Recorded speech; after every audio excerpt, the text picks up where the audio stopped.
Now, when I started fishing in salt water and fresh water, I realized the parallels are the same in many circumstances. So when I was down on the ocean, I would be traveling across the water and we come across debris on the surface. Debris attracts bait fish and bait fish attracts predators. Nowhere is that more true than on the Kankakee River in the fall due to high concentrations of debris and leaves found on the water. Bait there also seek hiding places. Now in this photograph, if you want to stop the video and review it, go ahead. Now fall leaves on the river exposes visual current flow and traps debris that normally the naked eye would never see.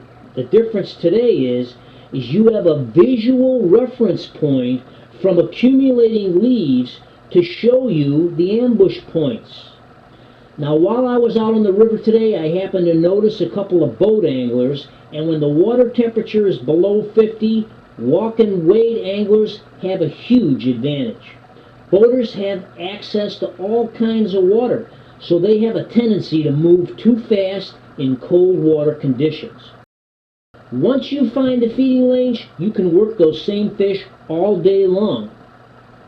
I watched the boater anglers for 40 minutes. They never caught a fish. They left, I stepped in, I caught 21. Here's how.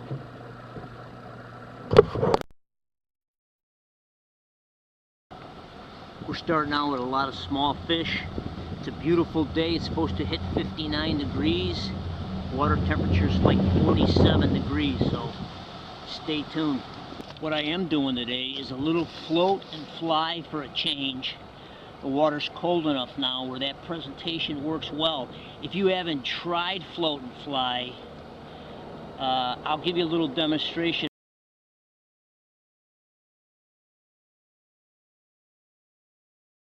Well, now we switched over to live bait, so we'll see what happens. The float and fly slowed down, so you got to be versatile.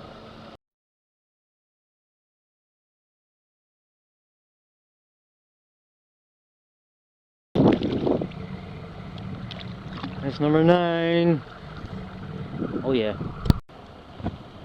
The other thing I noticed, it's a super light bite today, so I had to go through a series of bobber sizes in order to get it down to a small enough size where I could actually see when they put their mouth around the bait. So you have to experiment a little bit. They're getting bigger. You know what I found out? Obviously I'm in a spot where I have a variety of depths, so I went to the deeper depth and I found the bigger fish. Something to keep in mind. So I'm still catching fish, and I discovered a real interesting thing, and I'm going to draw a diagram out for you, and I'm going to show you something that's been catching me a lot of fish today. So remember early on we talked about the leaves on the surface of the water? Well, here I took a sketch pad, and here's the circumstances I was in. The natural direction of the river current, and as the eddy turned upriver and a reverse current was formed, they met together and it created a neutral zone. That's where the fish were.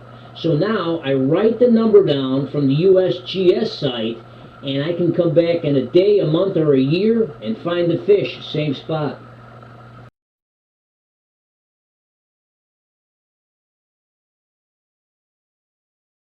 Six days before Christmas, and I'm out on the river. So it seems like switching it up is a key. I was throwing some plastic, some hard baits, some float and fly, live bait. Now I'm back to float and fly again. Not a bad way to end the day, don't you think? Gave me a great fight anyway. Get out while you still can, folks, because the snow is coming. This is Captain Bob, Kankakee River Valley Guide Service. You have a great day.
Love that sound.